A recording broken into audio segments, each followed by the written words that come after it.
Hi, it's Mother Sunshine. I don't know how to start this video, I'm not going to lie. I've been having pains on my lungs for about four months now. I've been in a lot of pain. I'm not sure what it is, but it seems to come and go where I can't breathe through it. So I haven't been very well to do any content, I'm afraid. My content hasn't been that great as I was hoping it would be. I've got a very poorly hamster at the minute as well. She's sniffling and poor little thing shaky. So I've been busy. But what I wanted to come on to today was to talk about my favourite topic of conversation, Peter Hackett and the Long Island serial killer case. Because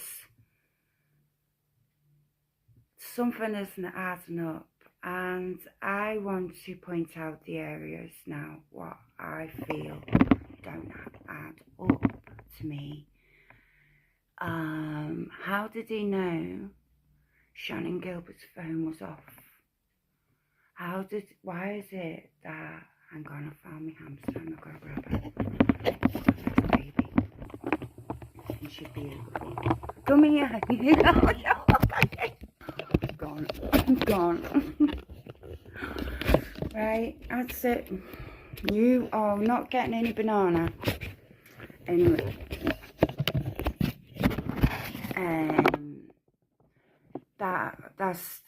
That feeling of like, why was he getting so involved? Is his nature apparently of being so annoyingly nosy.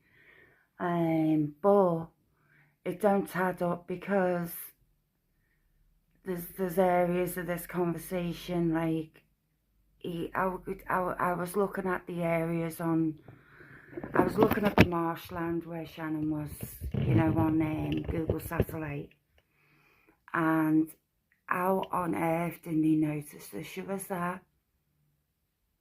How could he not have noticed that?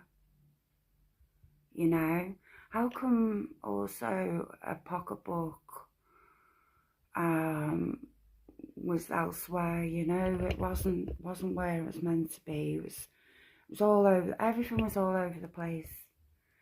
But he'd also, I don't know why that's going on. He phoned Shannon's mum, saying that he ran a home for wayward girls and that he treated Shannon. He was trying to gather witnesses to say that he was with Shannon that day, but not in the context that she was murdered or anything of that nature. He has surgical tools at his house. Surgical mark was made on Shannon's neck that couldn't be verified. Leads me to believe that there was surgical appliances used to hurt Shannon. I don't really take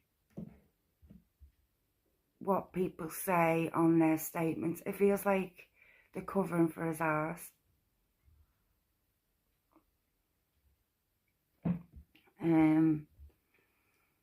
But the phone call once stood out to me. I mean, phoning Shannon's mum, denying it, and then the proof is that on the actual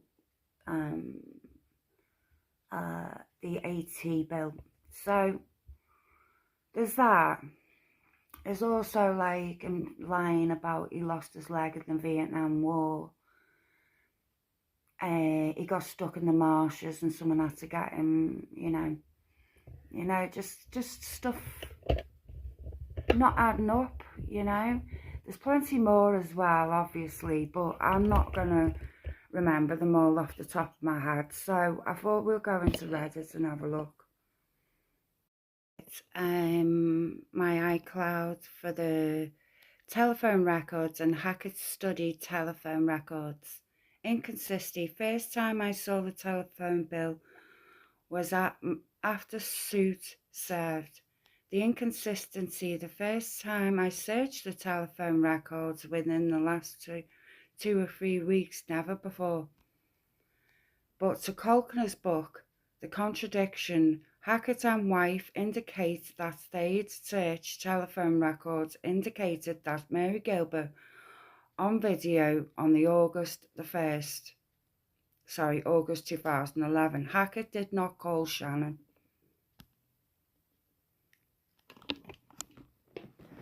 This is what I have in regard to my biggest one.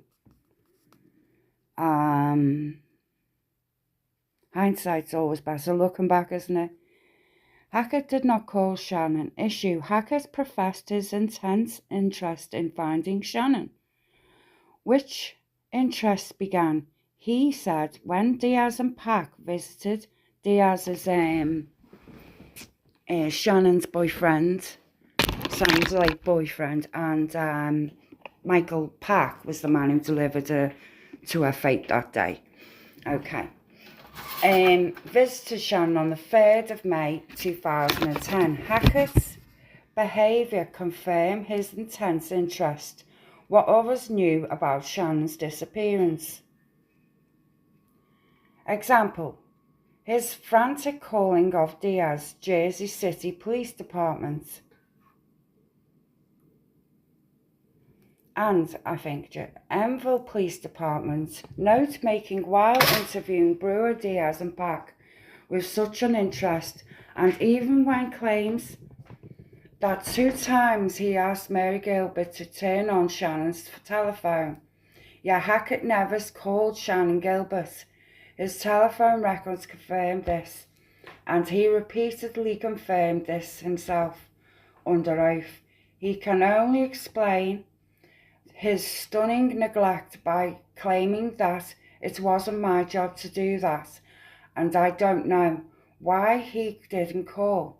The evidence is very strong that Hackett already knew she was dead.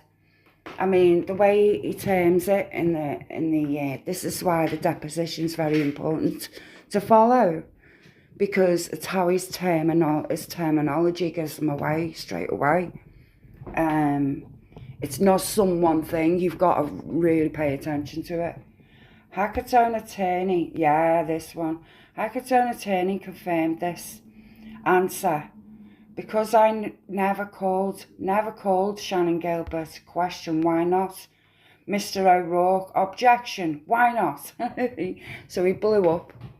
And Mr. Ray went, yeah, why not? Mr. O'Rourke: because she was dead. 55, admission: I never called Shannon Gilbert. Of course not. 56, inconsistency: never attempted to learn the whereabouts of Shannon Gilbert on his own. Absolutely not. Admission: I never called Shannon Gilbert. Inconsistency: I never called Shannon Gilbert. I had no relationship to her. So he keeps asking him questions and he comes out with different reply each time. It's a bit of a mess, you know. This is why I don't believe anything he says right now, you know. Inconsistency: I mean, this man's dead now, so we'll never know. I never picked up the phone and called Shannon Gilbert because it wasn't my job to do. I was just trying to help. In other words, he knew she was dead. Inconsistency: I didn't call Shannon Gilbert because she was in his back garden. How would I call her? That's what he was trying to not say. Inconsistency: I don't recall if I took Shannon Gilbert's number from Alex or Pack. He doesn't recall that. That's pretty damn.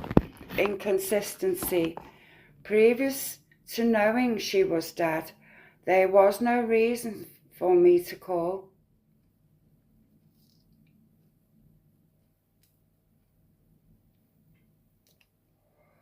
That's David.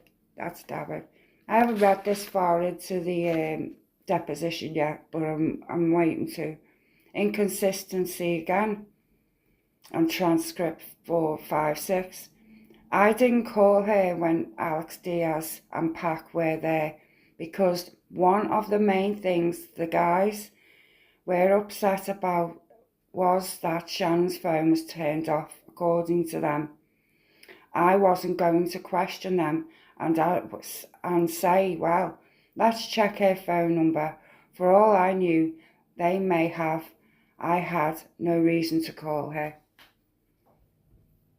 Well, considering he was confessing that he treated her, of course he's got every right to call her. So, what's going on here? Who's he covering for? How come so many people have died due to this? It's these suicides. Everyone just seems to go missing or vanish or die, around this man. Inconsistency. I don't know if I took Shannon's number and I wrote it in a book. Shannon's number in book next to the name Cherie. I don't know if it is Shannon's number.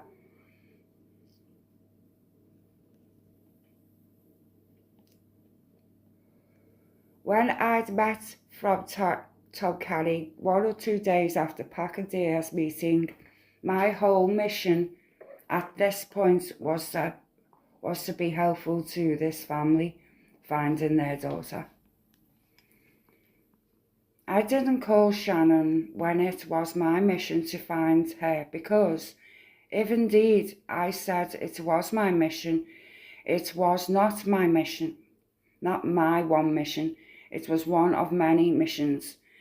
It was an act of human kindness to try and help the family find their lost loved one. I'll tell the truth then. Hackett didn't call the actual police, the police that were in charge. Okay, Suffolk County. Why? Because of his reputation, perhaps. He probably has a bad reputation on record. Who knows? Issue. Hackett, on a mission to find Garen Gilbert, never called Suffolk County Police Departments, yet called each police department that did not have authority to direct search for Shannon, because he would have found him in the back garden. In 2010, Hackett had every reason to call Suffolk County Police Department, report Suffolk County Police Department what he had learned in order to help the family, to help the police in his mission. His failure to do so cannot be a mere neglect. He refused to give the Jersey City detective whom he had contacted a tour of a topography of Oak Beach. Admission, I didn't call Suffolk County Police Department's Fugitive Missing Persons Department. No, she's not a fugitive. How does he know about what she's on the run for as well? Because she's on record of being caught with a pimp in actual area that the escorts hung out and got caught by the police. So is he talking about Shannon's issue there? Was she going to speak up about these people? Did they want to get rid of her? Because it does seem so. Hate to be harsh, but I'm being harsh to him, not Shannon, obviously. Admission, I was sworn member of the police department. I worked for the police department voluntary in 2020. Inconsistency in mission. He told Alex that he'd once worked for a police department, yes, as a part of reassuring him that he might find his girlfriend again. I just mentioned to him that I knew something about missing people and drugs. He was very concerned about Shannon's drug addiction, which she didn't have, and things. I just told him that, very frequently these things work out. People go back into treatment again, and you don't hear from them for a week or two. Then you do hear from them. So it's just a matter of staying up with the local police departments, which he didn't, to make sure they do their work. It's an inconsistency. And I emphasised to him that calling them was a good idea. And I probably told him that when I worked for the police department, that I, had seen, people reappear after weeks, months, whenever. Also, having been an emergency physician for years, I had seen the same thing. Admission. And I said to the detective Canancio, in brackets, could you get in touch with the Suffolk County Police? He said that he would. Admission, cops didn't contact me in 2010. I was not aware of any police investigation, considering he's in the police. It's a complete lie. Okay. Admission, I would have been aware of police investigation when I was vice president or director. I was not aware of such investigation during that time. Inconsistency. Cops were investigating. They were at Brewer's home 2 or 3 times and very likely at Coletti's. Hackett knew this, very likely, though his relationship with Coletti and the videos. Yeah, they didn't have any videos of that night. That's convenient. Admission, I called Ellenville Police Department to be complete.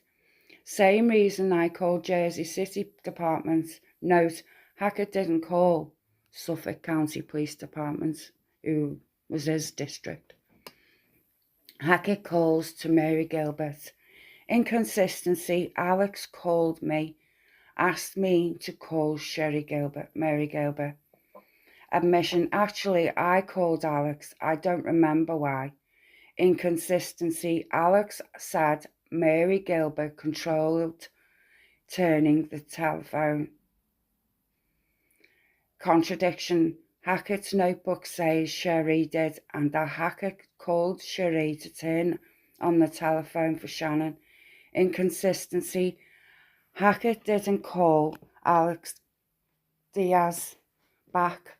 This is her boyfriend, Shannon's boyfriend at the time, to report the results of his calls to Mary Gilbert. Inconsistency, my first call was just to get Mary to turn on the phone and follow up with the appropriate police departments. No other purpose, no. Inconsistency, I am not sure if Paco Diaz was still there when I called Mary Gilbert. Contradiction, they were still there when I called. You see why I struggle to believe this man. Inconsistency, I have no recall that I called Mary Gilbert on the 3rd of May. Inconsistency again, I was not sure who I was talking to. They refused to tell me. Inconsistency, but back then I recall calling Mary Gilbert. Oh my God. Inconsistency, I said to Mary Gilbert on the telephone, this is Dr. Hackett from Oak Beach. I am calling on behalf of Alex to ask you to turn on the telephone. Inconsistency, Mary Gilbert called Jersey City Police Department on Monday, May 10th. Mary Gilbert said Hackett called her. Dates are clearly mixed up in the report.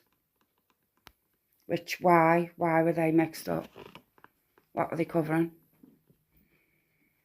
In the report of the PORJ, Orellano, and he said was a retired cop and runs a shelter home for runaways. Hackett told Mary Gilbert that Pack brought Shannon to Hackett's on Friday night. Listen to this. Pack returned Saturday morning to pick up the victim and would bring her back later. Hackett worried when no one returned. Hackett then called Mary Gilbert, said he got her number from Pack. Sherry called after 48 hours, never mentioned any such info as above to Aureliano. Inconsistency. I have no recall as to what Mary Gilbert said. Hackett misled 48 hours and the team who wrote a book on, it goes on and on. And there's quite a few concerns. I'll roll through them. Hackett denies calling Michael Pack. I don't make sense. Hackett's focus upon rehab for Shannon and his inconsistencies regarding rehab. Shannon had no drug problems. She was giving her mother £500 a month to look after herself. She was working hard as a escort, probably in a niche type escorting. We did dominatrix type of work, or it isn't just sex work, is it? This is what we don't know, what exactly she did that night and what exactly made her freak out. It begs belief, but it must have been something very, very scary. And I reckon because Shannon could have told the police everything about these people, right, that they were scared of her talking of some kind. It makes sense.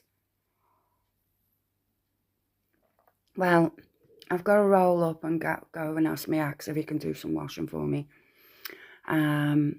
Take care, everyone. Look after yourselves, and I'll be reciting a bit more later on today. Take care. Bye bye.